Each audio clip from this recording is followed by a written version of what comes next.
인사도 나누고 어디서 오셨는지, 누구인지, 어떻게 오셨는지 다 가르친데 오늘 제가 와서 여러분들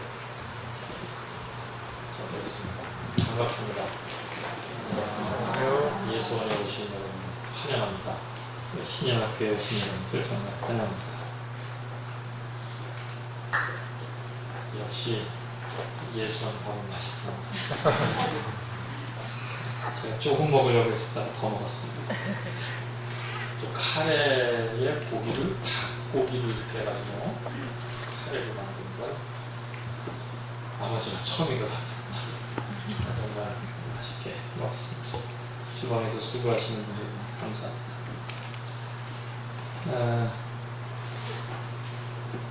기도할까요? 그냥 할까요? 웃는 거 보니까 그냥 하는 것 같습니다. 그냥 하겠습니다. 제가 얼마 전에 글씨를 하나 비싸게 산 적이 있습니다. 평화운동가인데 노래도 하는 홍순관 씨가 글씨를 이렇게 잘 쓰더라고요. 3살 때부터 아버지께서 이렇게 서예를 하셨는데 글을 3살 때부터 아주 글을 쓰게 된다고 합니다. 그 전시회를 해서 제가 갔었는데 거기서 아주 너무 좋은 글귀를 제가 보고 또 기가 막히게 멋있게 썼고 그래서 그걸 샀습니다. 거금을 들여서 얼마냐면 조그만 액자였는데 150만 원. 이렇게 놀라시네. 제 돈으로 산 게 아니고 저희 교회 그런 글씨나 그림을 잘 아시는 분에게 이 너무 멋있는데 그냥 사주시겠습니까? 제가 강요를 했나요? 그걸 보냈더니 너무 좋은 글이니까 사서 저희 그 평화마을 공동체가 있는데 평화마을에다 걸어놓으면 좋겠다. 그래서 걸어놨습니다. 거기 글귀는 이런 겁니다. 봄은 겨울로부터 오는 것이 아니라 침묵으로부터 온다. 너무 멋있죠? 추운 겨울 다음에 봄이 오는 것이 아니라 따뜻한 봄은 침묵으로부터 온다. 제가 좀 말쟁이거든요. 말만 무성은 뜨끔했습니다. 따뜻함은 겨울로부터 오는 것이 아니라 침묵으로부터 온다. 따뜻함은 역시 침묵 중요한 것 같습니다. 그런데 이 글귀는 따뜻한 봄만 얘기하는 것이 아니라 봄이라고 할 때는 새싹이 파릇파릇 돋아난 따뜻한 이런 봄도 봄이지만은 좀 더 다르게 해석하면 본다, 봄. 제대로 보려면 그냥 자연의 현상적으로 흘러가는 겨울로부터 오는 것이 아니라 침묵 속에 제대로 봄이 있다.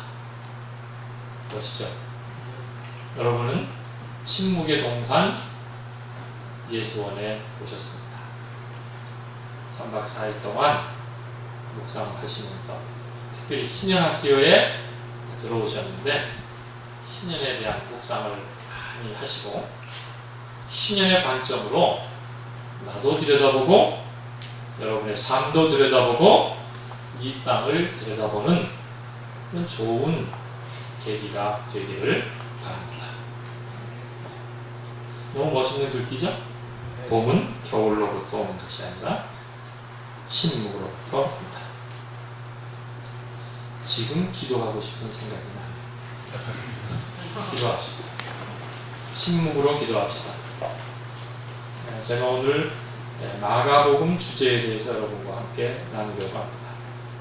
예수님의 이야기, 복음의 이야기, 복음의 주인공이신 예수님의 이야기, 성서를 통해서 잘 새겨듣고 그리고 성서를 통해서 예수님을 바로 볼 수 있게 해주시옵소서. 침묵 기도를 하시겠습니다.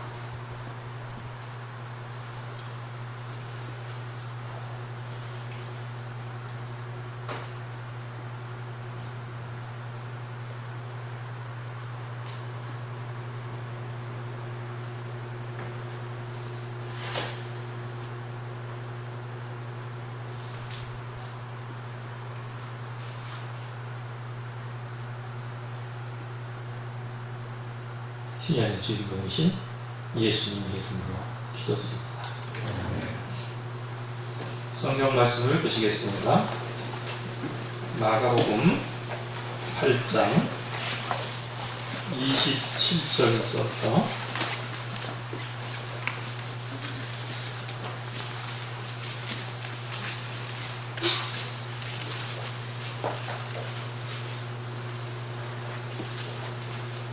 34절까지 성경이 조금씩 다 다르죠? 여러분들 가지고 계신 성경이 그냥 제가 표준 세번역으로 개역 개정판이 개역 개정판이 많습니까? 세번역이 많습니까? 여러분들 아무도 모르네요. 네? 잘 모릅니까? 그러면 제가 세 번역으로 읽어드리도록 하겠습니다. 그냥 여러분들도 같이 읽으실까요?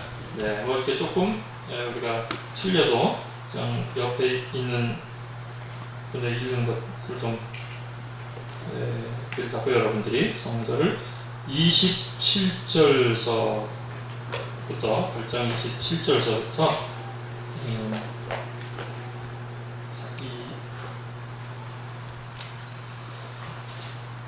34절까지입니다. 읽겠습니다. 예수께서 제자들과 함께 빌립보 가이사랴에 있는 마을로 길을 나서셨는데 오중의 제자들에게 묻으셨다. 사람들이 나를 누구라고 하느냐. 제자들이 예수께 말하였다. 세리자 요한이라고 합니다.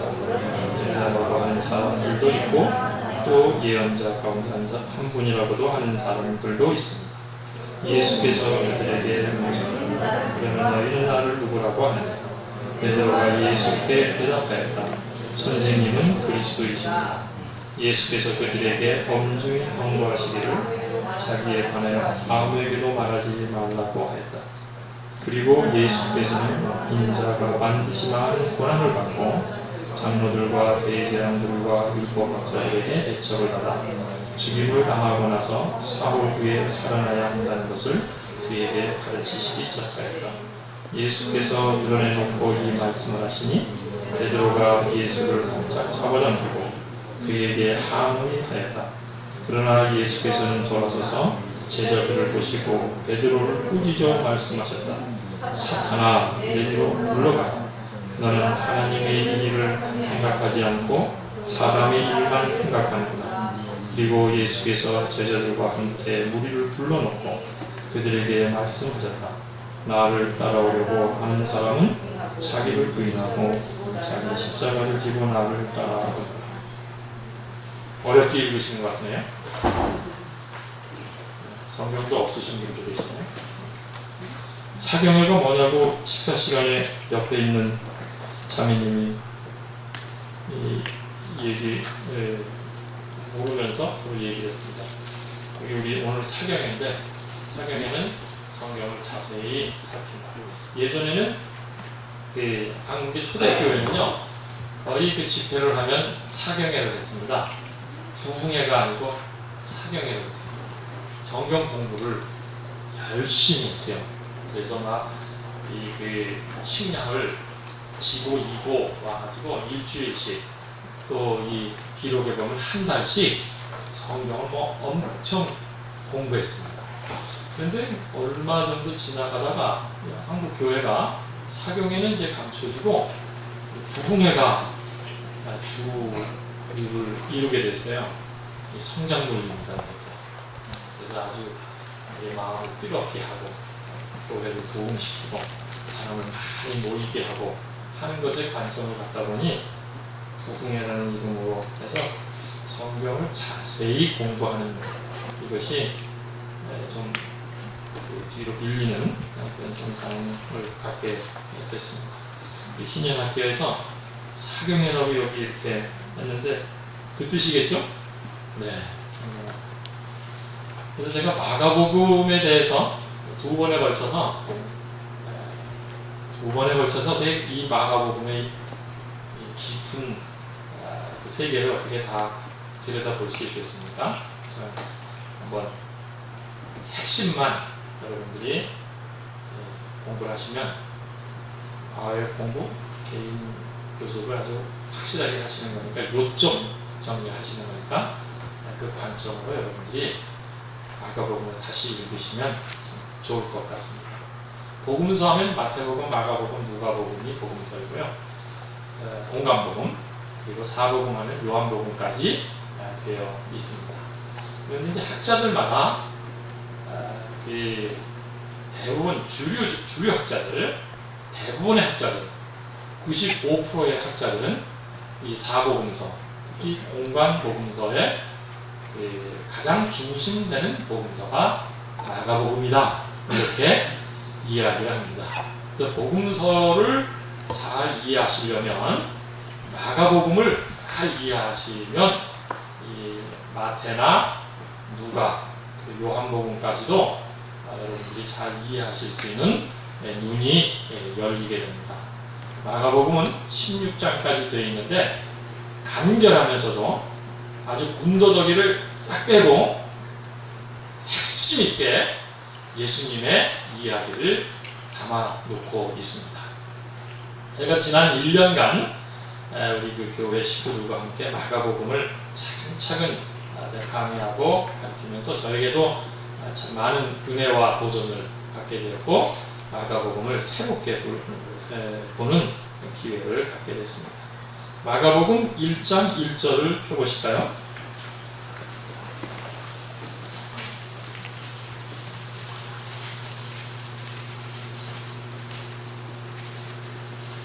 마가복음 1장 1절은 이렇게 시작을 합니다. 하나님의 아들 예수 그리스도의 복음의 시작은 이러하다. 하나님의 아들 예수 그리스도의 복음의 시작. 그래서 복음은 뭐냐? 하나님의 아들 예수 그리스도의 복음입니다. 그냥 기쁜 소식, 좋은 소식이 아니라 하나님의 아들이신 예수 그리스도의 복된 소식이다 하는 것입니다. 그러니까 예수 그리스도와 복음과는 뗄 수 없는 관계다라는 것입니다. 이 시작을 마가복음 1장 2절서부터 16장까지 이제 그려놓고 있는 게 이제 마가복음입니다. 하나님의 아들 예수 그리스도의 복음이니까 하나님의 아들 예수 그리스도의 이야기가 복음입니다. 그러니까 예수의 삶이 복음입니다. 그러니까 예수를 잘 알게 되면 그 복음을 잘 알게 된다라는 것입니다. 그래서 예수님이 누구인가라고 하는 것을 잘 들여다볼 수 있는 성서가 마가복음입니다.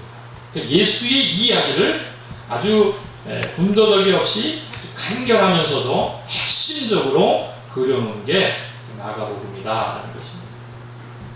저는 예수님은 어떤 복음을 가지고 어떻게 살며 자신의 인생을 통해서 그 기쁜 소식을 우리에게 주었나라고 목회자로서 또 인생을 살면서 고민을 해보니까 제가 희년이라고 하는 이 단어를 92년도에 접하게 됐습니다. 92년도면은 몇 년 전입니까? 여러분 복귀 오늘 30년 복귀하는 때인데 20년. 네. 하여튼 그렇게 됐습니다. 20년이 넘는 그 전에 제가 그 희년을 들었습니다. 이 성토모의 초창기 멤버이신 장로님으로부터 제가 들었습니다. 제가 모태적 신앙인이었는데 그 희년이 성서에 이렇게 가득 차 있고 있으면서도 제가 그걸 잘 몰랐고, 그때 이야기를 듣고 이분이, 제가 옥스포드에 있었을 때입니다. 영국에. 한국에 가셔서 책 한 박스를, 이 희년에 대한 책, 토지에 대한 책을 한 박스를 보내오셨어요. 그건 다 읽지 못하고 좀 읽었습니다. 읽으면서 희년에 대한 걸 알게 됐고, 그러면서 이 복음과 희년은 이건 같은 용어다라는 것을 제가 깨닫게 됐고, 그렇다면 예수님은 복음의 주체자이시는 것과 같이 희년의 주인공이시다라는 것을 알게 됐습니다. 실제로 예수님이 누가복음 4장 18절에 보면 처음 공생애를 시작하실 때 이사야서를 읽으면서 희년에 대한 말씀을 읽고 희년에 대한 내용을 말씀하시면서, 그것이 오늘날 너희에게 응하였다. 희년의 주인공이 오셔서 희년의 소식을 전하시는 이 주체자로서의 그 모습을 공생애를 시작하시면서 말씀하셨습니다. 그래서 사실 이 마가복음의 예수님의 이야기, 예수의 삶의 이야기, 다시 말해서 복음의 이야기는 희년의 이야기와도 같다는 것을 저는 이 마가복음을 통해서 깨닫게 됐습니다. 마가복음은, 여러분 연극 좋아하십니까? 연극은 1막, 2막, 3막 이렇게 막이 있죠? 마가복음은 3막으로 구성되어 있습니다. 1장 1절서부터 8장 22절까지 성경을 이렇게 손가락으로 띄워서 놓으시면 좋겠습니다. 성경이 없으신 분들 안타깝습니다. 8장 21절까지, 죄송합니다. 21절까지가 1막입니다. 엄밀하게 따지면은 8장 26절까지지만 제가 8장 21절까지를 1막으로 한다는 데는 좀 이유가 있습니다. 2막은 8장 22절서부터 10장 45절까지 되어 있다, 또는 52절까지 되어 있다, 이렇게 보시면 됩니다. 그리고 3막은 마가복음 11장 1절서부터 16장 몇 절까지인 것 같습니다. 질문을 드려봐야죠. 그래야 여러분 정신을 차리고 공부를 했습니다. 몇 절까지겠습니까? 3막은? 예? 20절이요. 왜 20절입니까?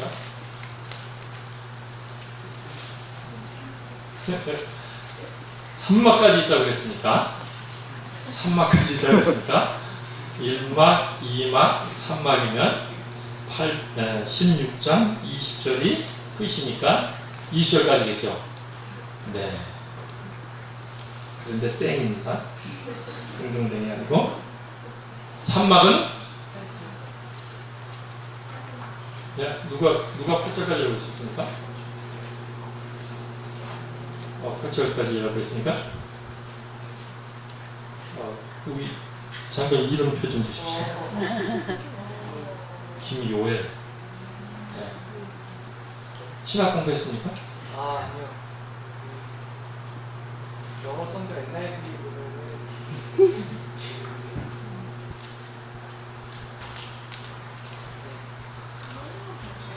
마칼라마리아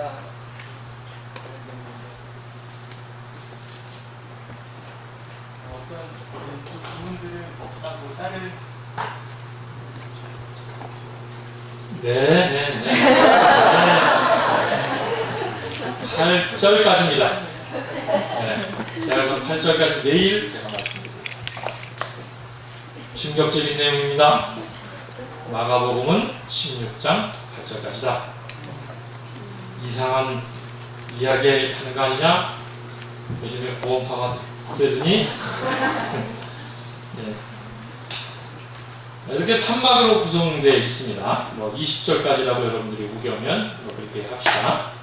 하여튼 그런데 이 마가복음에서 핵심적인 내용은 2막에 담겨 있습니다. 마가복음은 예수님의 이야기라고 이렇게 제가 설명을 드렸는데, 예수의 이야기는 마가복음에서는 길로 표시합니다. 길. 그래서 1막은 갈릴리 길을 얘기하고 있습니다. 그래서 8장 21절까지는 갈릴리에서 사역하셨던 예수님의 모습이 등장합니다.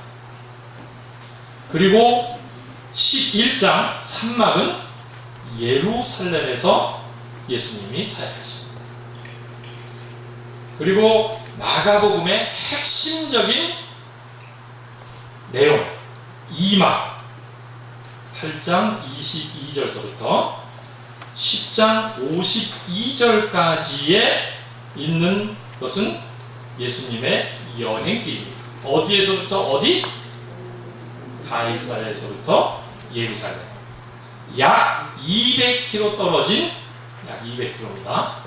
서울에서 예수원 한 260km 되나요? 예, 그런 것 같아요.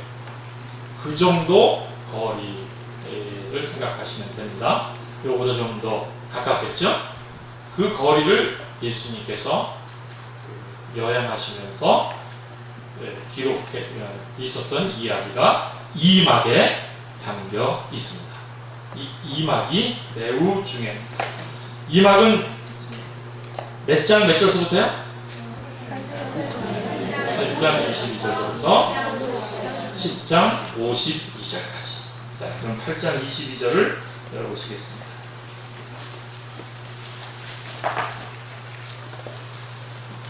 마가는 이 예수님의 이야기를 그려놓을 때, 아주 핵심적인 내용을 그렸다. 예를 들면 예수님의 탄생의 신비한 이야기를 뺐습니다. 그게 없습니다. 그리고 마가복음 16장 8절까지가 마가의 작품이라고 해놓으면, 학자들은 다 그렇게 얘기합니다. 여러분도 성경을 자세히 보면 9절서부터 20절까지는 이렇게 괄호 쳐 있습니다. 다시 성경 보세요. 아까 우리 요엘 청년이 이렇게 헤매다가 거기 영어 성경도 영어로 들어간 건데, 없는 건데 들어간 것. 여러분 뭐 하다 보면 이렇게 괄호 치고 하죠. 그래서 9절서부터 20절까지는 괄호 안에 들어가 있습니다.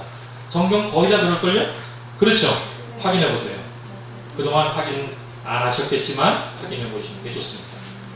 그래서 16장 8절까지가 예수님의 이야기라면, 예수님은 부활에 대한 것을 그렇게 장황하게 설명해 놓고 있지 않습니다.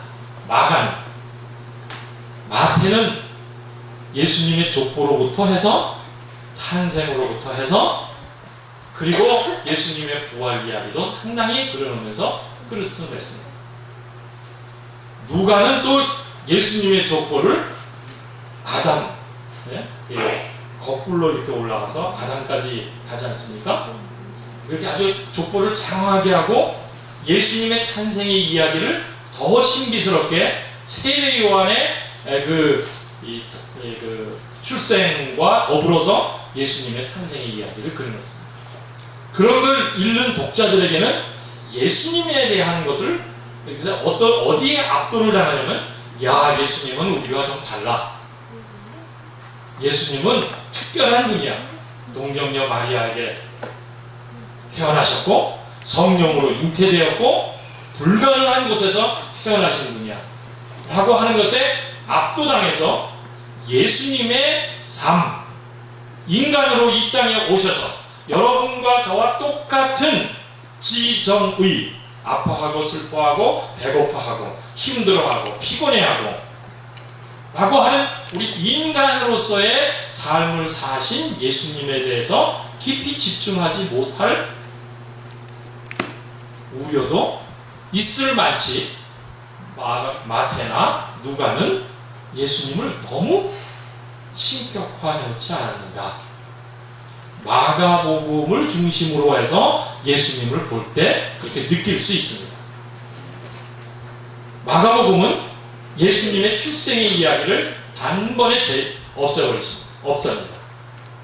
그리고 세례 요한의 회개 선포와 그리고 바로 예수님의 삶의 이야기가 등장합니다.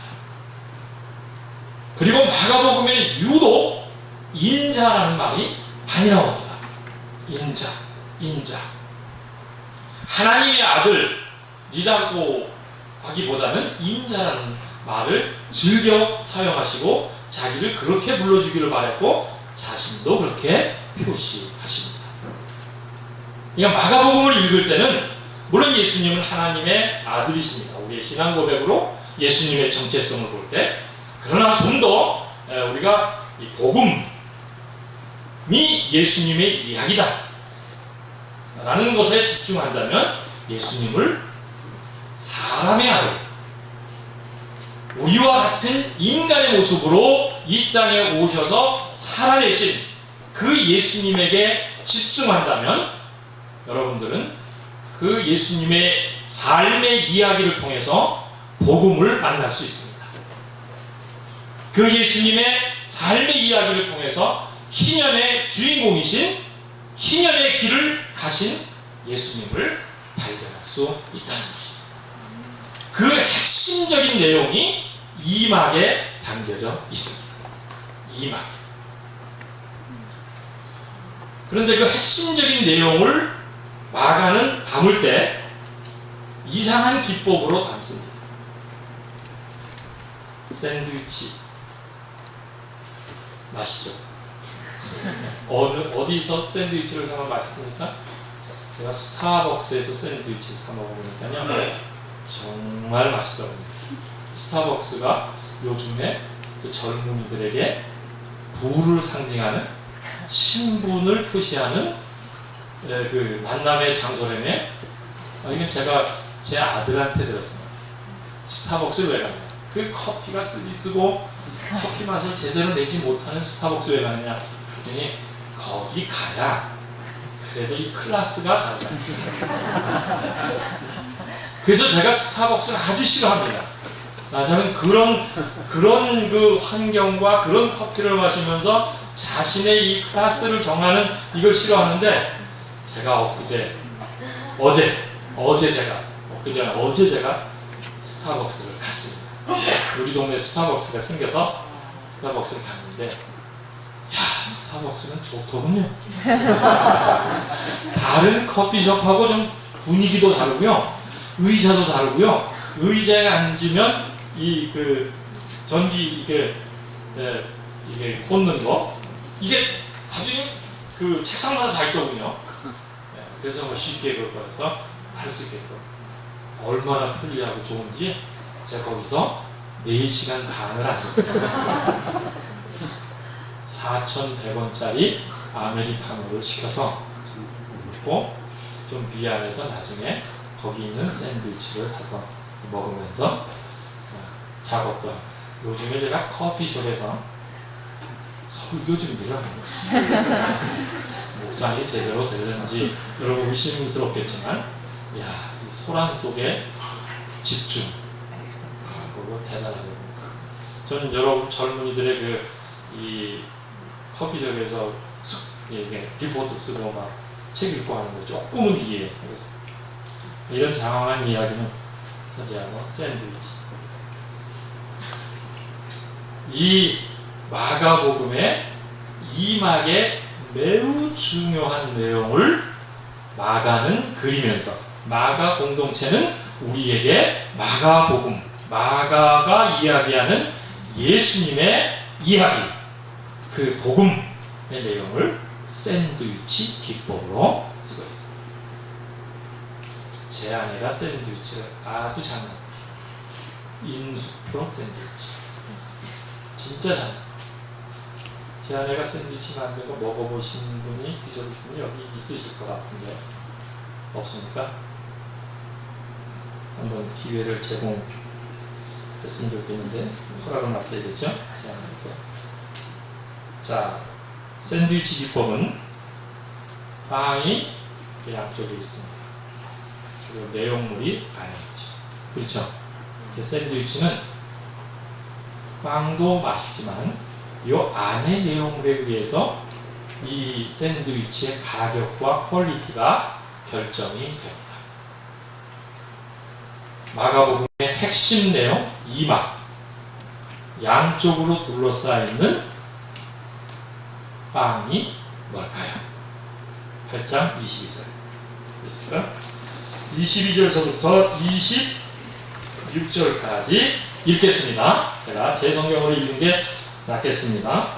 베세다의 이름에 사람들이 맹인 한 사람을 데리고 예수께 나와 손 대시기를 구하거늘 예수께서 맹인의 손을 붙드시고 마을 밖으로 데리고 나가사 눈에 침을 뱉으시며 그에게 안수하시고 무엇이 보이느냐 물으시니 쳐다보며 이르시되 사람들이 보이나이다.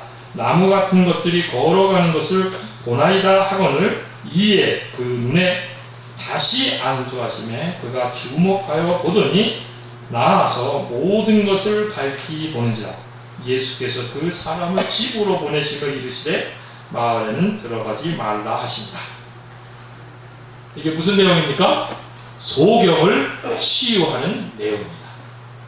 요거는 뭐냐? 이막의 샌드위치의 빵과 같은 역할입니다. 내용물은 27절서부터 있습니다. 내용을. 자, 제가 읽어드렸잖아요. 저와 여러분들이 오늘 저녁에 읽은 겁니다. 있죠?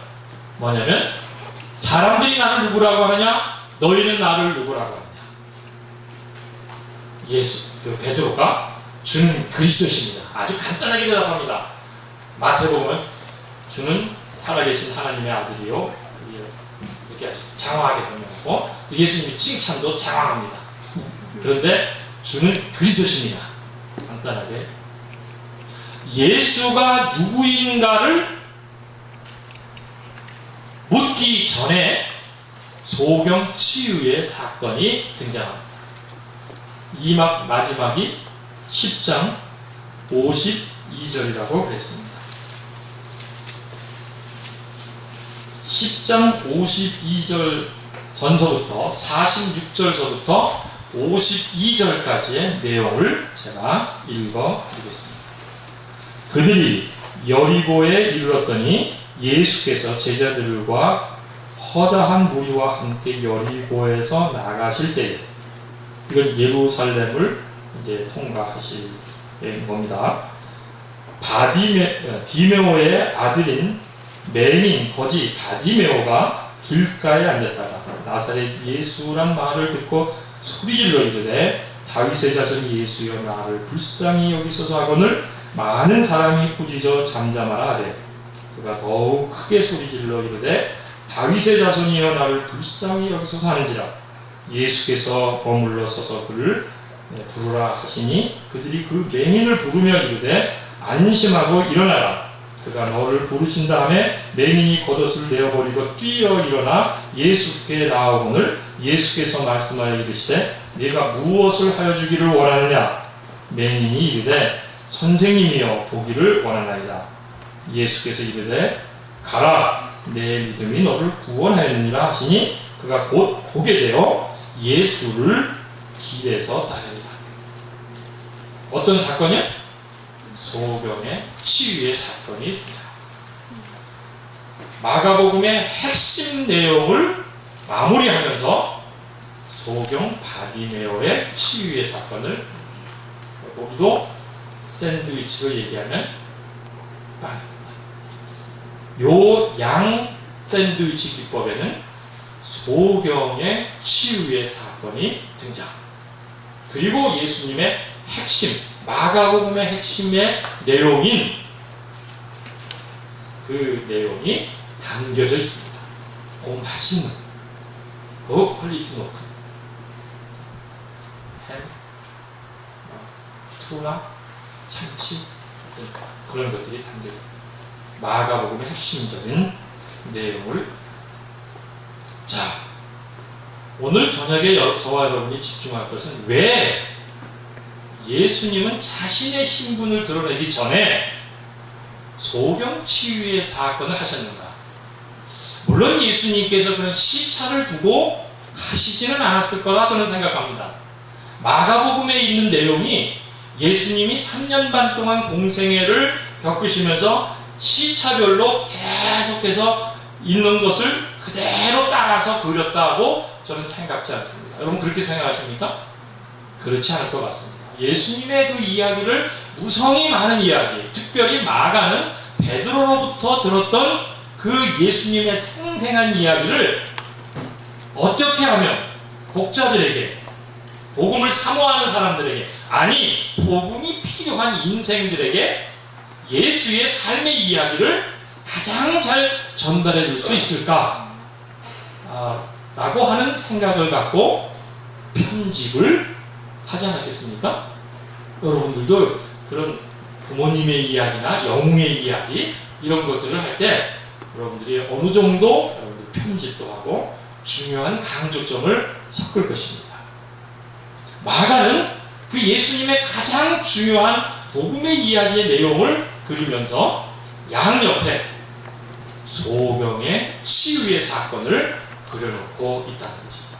오늘 저녁은 저와 여러분이 무엇을 사모해야 하겠습니까? 내 눈을 띄어 주시옵소서. 예수님을 바로 보게 해 주시옵소서. 희년의 주인공이신 예수님, 복음의 주인공이신 예수님을 바로 보게 해 주시옵소서. 이런 사모하는 마음을 갖고 이 샌드위치 양의 소경 치유의 사건을 한번 생각해 보시면 좋겠습니다. 처음 8장 22절서부터 26절까지의 그 소경 치유의 사건은 조금 이상합니다. 예수님은 여러분과 제가 잘 아는 대로 하나님의 아들이십니다. 능력자이십니다. 기적을 많이 베푸셨습니다. 그런데 벳세다에 있는 그 소경을 치유하실 때 예수님이 좀 단번에 고치지 못합니다. 피곤하셨나 봅니다. 깜빡하셨나 봅니다. 아니면 허기가 져가지고 기가 좀 빠지셨나요? 벳세다의 소경을 아주 정성스럽게 밖으로 데리고 나가서 침을 뱉고 진흙을 발라서 안수해서 했는데 소경이 낫지 않습니다. 보이느냐? 약간 납니다. 약간. 그래서 희미하게 보입니다. 나무 같은 것이 걸어가는 것 같이 보입니다. 예수님도 가끔은 실수를 하시는 겁니다. 위로가 됩니다. 그런 겁니까? 이건 뭔가 지금 예수님의 이야기, 아주 지금 가장 중요한 마가복음의 핵심적인 내용의 이야기를 하면서 뭔가 독자들에게 시사하는 바가 있는 겁니다. 예수님은 두 번째 안수합니다. 무엇이 보여요? 이제 똑바로 보입니다. 똑바로 볼 때까지 안수를 하시는 예수님. 똑바로 보기를 바라시는 주님의 마음.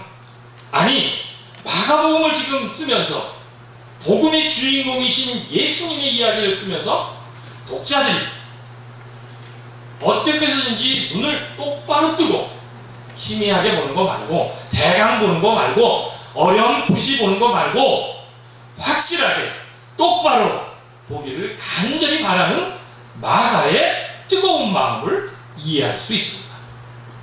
그렇게 봐야지 또 성경이 재미나죠. 그렇죠? 네, 성경은 그렇게 봐야 돼요. 이 극적인 상상력을 동원하고 하나님께서 여러분에게 주신 감성과 그 날카로운 이성과 여러분의 마음에 결단인 의지력을 갖고 총동원해서 여러분 풍성하게 이 성서의 말씀을 대하는 습관을 여러분들이 하실 필요가 있습니다. 마가의 마음은 그럴 것이라고 우리가 짐작할 수 있습니다. 아니, 지금 예수님께서 그 소경을 고쳐주시는 그 예수님의 모습 속에서도 희미하게 보는 것 예수님이 원하지 않습니다. 그냥 대강 보는 것 원하지 않습니다. 확실하게 똑바로 보기를 원하시는 주님. 그래서 단번에 안 되면 2번이라도 고쳐주시는 주님. 이걸 또 뭐 어떤 설교자는 그 예수님한테 계속 매달리면 점진적으로도 낫게 해주신다. 끝까지 고쳐주신다. 이렇게 묵상하시는 분이 있고 설교하시는 분이 있는데, 여튼 뭐 그렇게 적용을 하시는 것에 대해서는 자유이지만, 적어도 마가복음은 여러분이 마가복음을 통째로 읽으신다면, 이 전체를 보는 시각을 갖고 읽으신다면, 마가복음의 이 샌드위치 기법의 소경 치유의 사건은 예수님을 똑바로 보기를 원하는 주님의 마음, 저자의 마가의 뜨거운 마음을 예수님을 똑바로 본다는 게 무엇인가? 예수님을 똑바로 본다는 게, 예수님 보이지도 않는데 예수님이 어떻게 생기셨습니까? 여러분이 여기 지금 예수님이 탁 나타나시면 어떻게 나타나시면 알아볼 수 있습니다. 예, 그동안 많이 봤던 그림, 예, 그대로 나타나시면 야, 예수님이다 라고, 흑인의 모습으로 나타나시면 여러분이 못 보시고 몰라볼 거예요. 그렇죠? 그렇게 예수님을 아는 것이 아니라 예수님이 가신 길을 알아채는 것, 알아보는 것.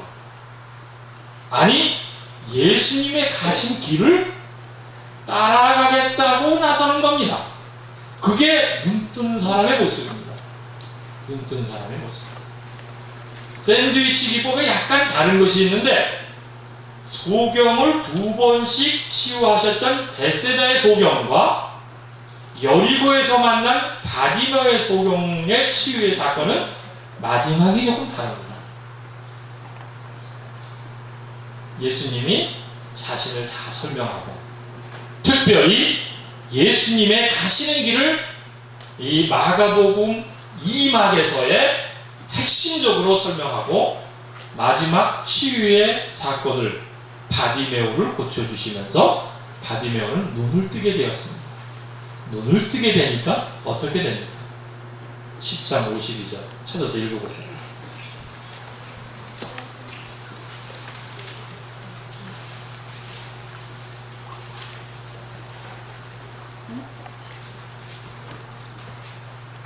눈을 뜬다, 본다라고 하는 건 뭡니까?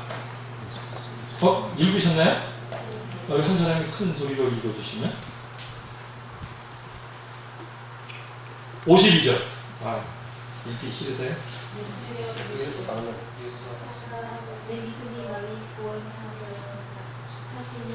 아니, 저희 10장 52절. 10장 52절. 제가 8장 52절이라고 그랬어요? 10장. 예, 10장 52절. 예. 읽으세요. 예수께서 이르시되 가라, 내 믿음이 너를 구원하였느니라 하시니 그가 곧 보게 되어 예수를 길에서 따른다. 보게 되어 예수를 길에서 따른다. 그러니까 본다는 것하고 길에서 따른다는 것하고는, 보면 어떻게 됩니까? 길을 갑니다. 길, the way, 복음의 길, 희년의 길, 제자도가 마가복음 2막에 핵심적으로 나와 있습니다. 그래서 2막을 자세히 이렇게 구성을 이렇게 보면, 예수님은 자신의 정체성을 비로소 밝히게 되고, 그리고 십자가의 길을 준비하는 십자가의 길을 얘기를 하시는 것을 3번 2막에 등장합니다. 그런데 8장 22절에서부터 26절에 나와 있는 그 벳세다에서의 소경의 모습이 지금 이 막에서 예수님께서 가르쳐 주신 핵심 내용을 제대로 알아듣거나 제대로 보지 못하는 부류가 있습니다. 그게 누군지 아십니까? 네, 제자들입니다. 감히 여러분들이 얘기를 못하십니다. 예, 얘기를 못할 만도 합니다. 제자들은 그 예수님의 길을 몰라봅니다. 아니, 부정합니다. 그렇게 하면 안 된다고 얘기를 합니다. 그러나 예수님은 계속해서 그리스도의 길, 메시아의 길, 희년의 주인공이신 예수님의 길을 설명을 하십니다. 뭘로 설명하시냐? 자신은 고난을 받고 십자가에 죽고 그리고 3일 만에 부활할 것이다. 고난을 받고 핍박을 받고 그리고 십자가에 죽고 하는 그 내용이 뭐냐? 그게 바로 생명을 얻는 길이고 그것이 바로 자유와 회복과 해방을 얻는 길이다 하는 것을 말씀하고 있습니다. 이 막에서 핵심적으로 여러분들이 그 8장 27절서부터 읽어보시면 잘 나옵니다. 그런데 안타깝게도 제자들은 그 예수님의 길을 외면하고 예수님의 길을 보지 못하고 예수님의 길을 듣지도 않고 귀를 막습니다. 이해를 못합니다. 자, 예수님이 너희는 나를 누구라고 하느냐 물을 때 베드로가 대답합니다. 주는 그리스도십니다. 이렇게 대답합니다. 너무 멋진 대답이에요. 너무 멋진 대답. 그런데 이게 제대로 된 대답이었습니까? 베드로가? 제대로 된 대답이었어요? 제대로 된 대답은 아니었어요. 왜냐하면 8장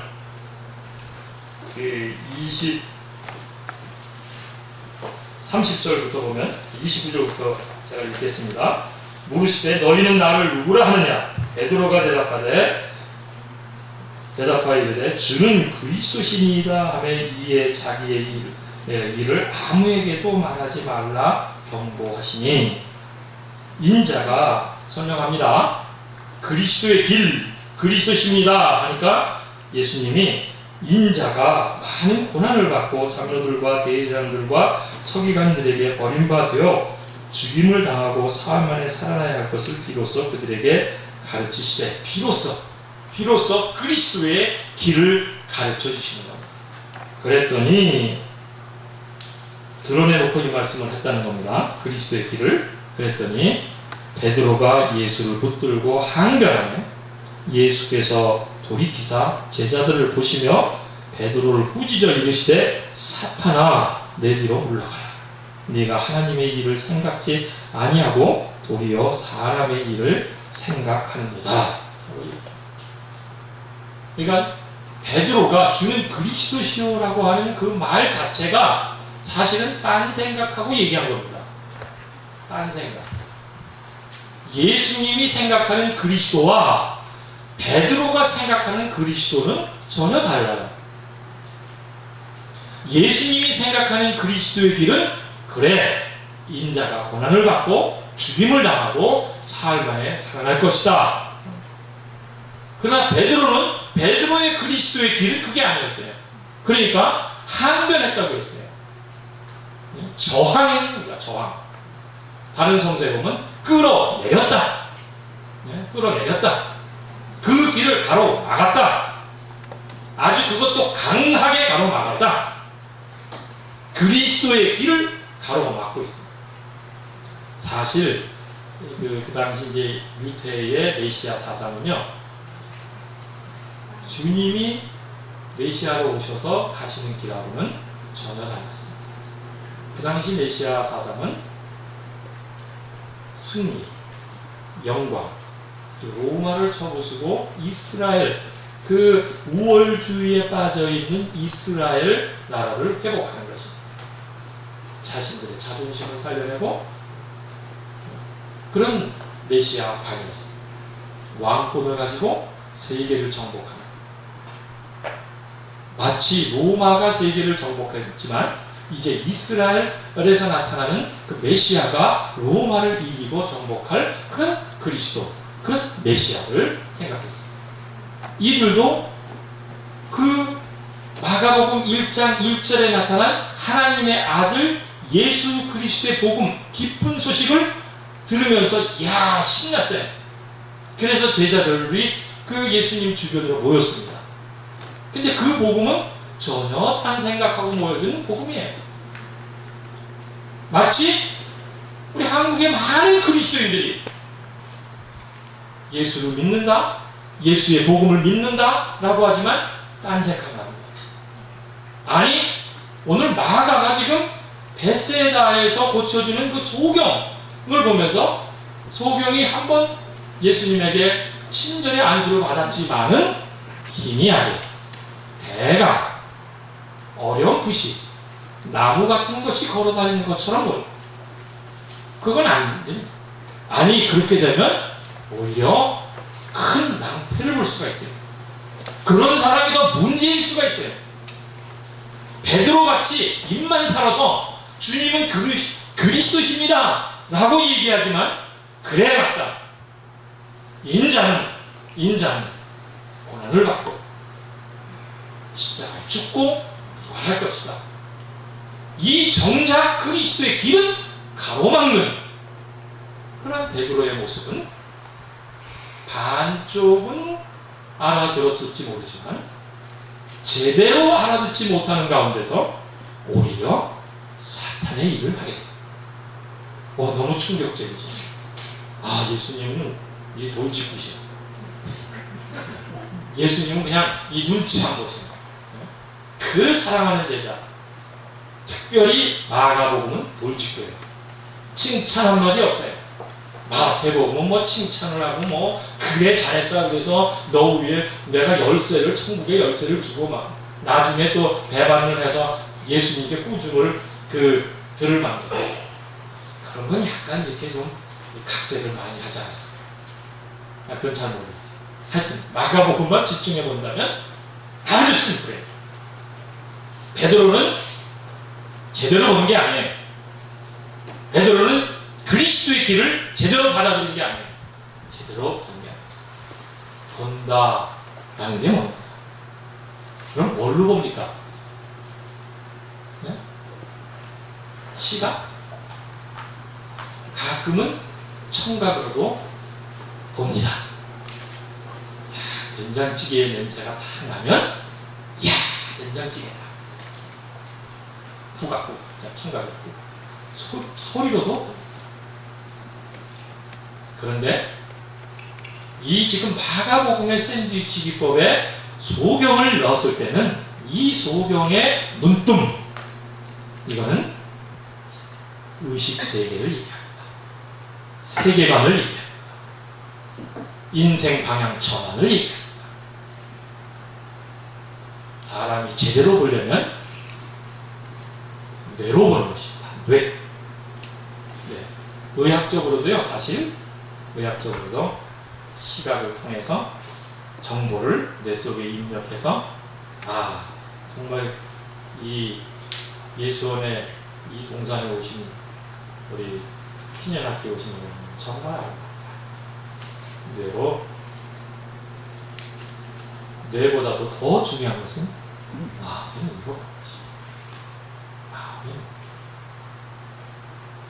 이 눈이 열려야 예수를 보고 마치 소경 바디메오가 눈을 떴더니 예수의 길이 보이고 그 예수의 길을 따라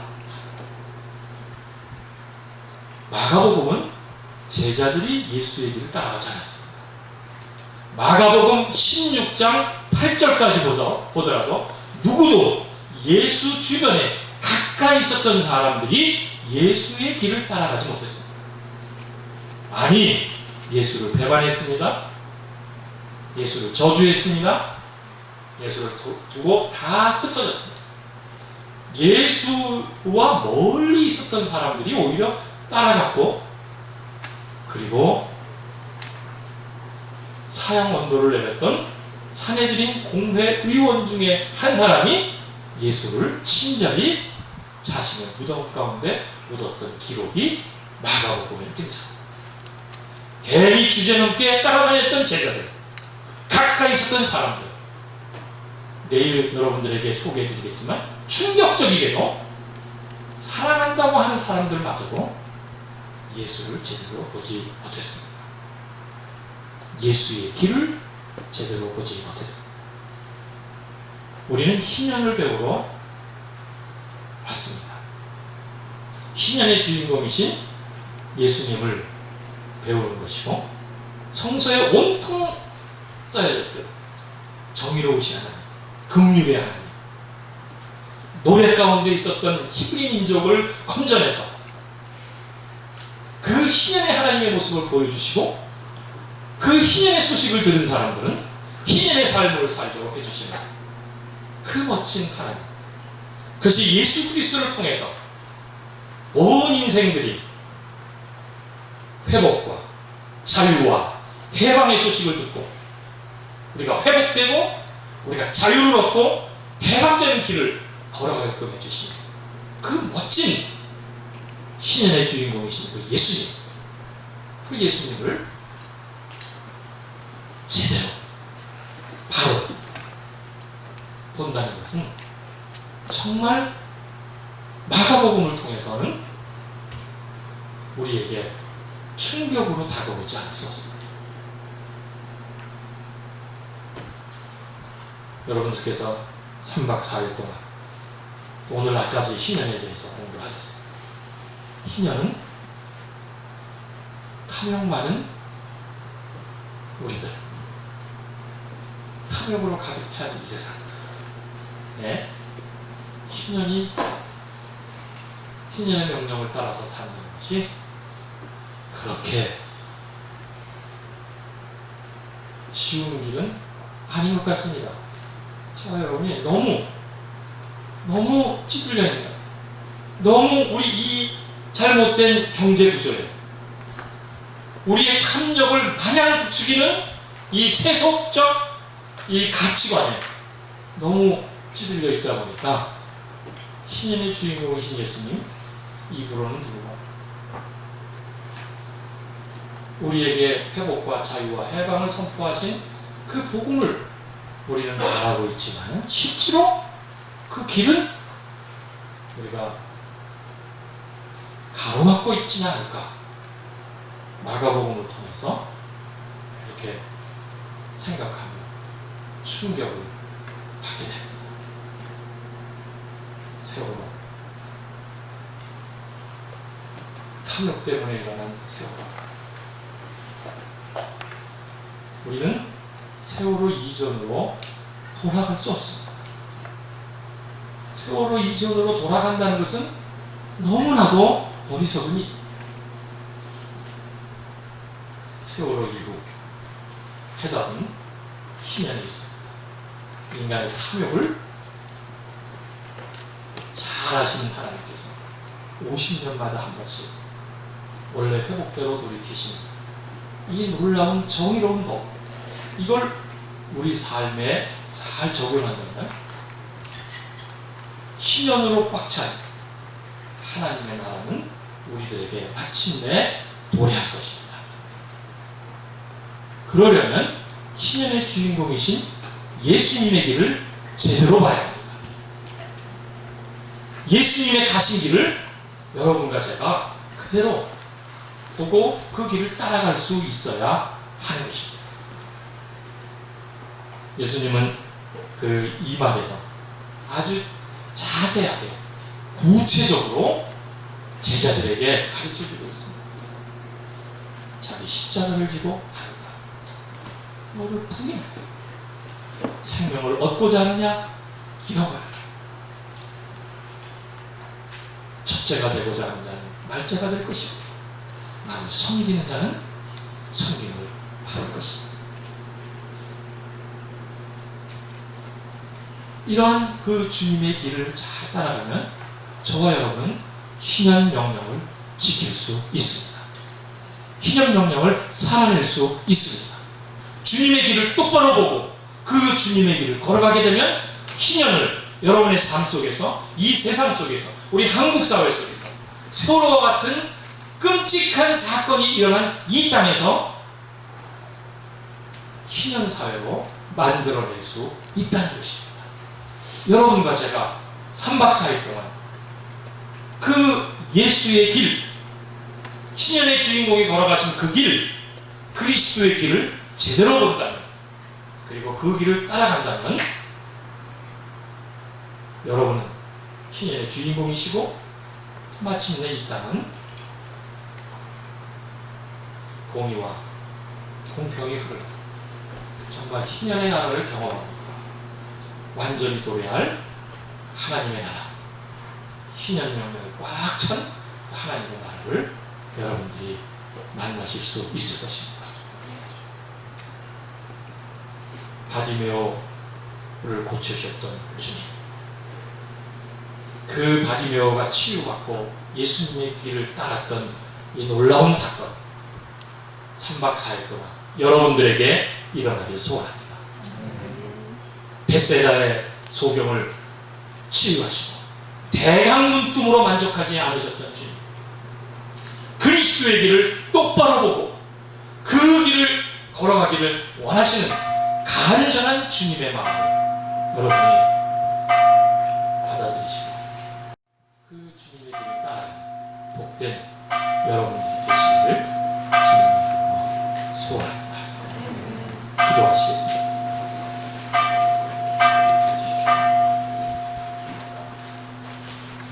예수원에 저희들이 올라왔습니다. 희년 학교에 저희들이 들어왔습니다. 희년의 주인공이신 예수님을 저희들이 바로 보기를 원합니다. 저희들의 수많은 신앙생활, 오래도록 주님을 사모하고 사랑했던 저희들의 여정이지만 적어도 이 3박 4일 동안 이 동산에서 저희들의 눈이 환히 밝혀져서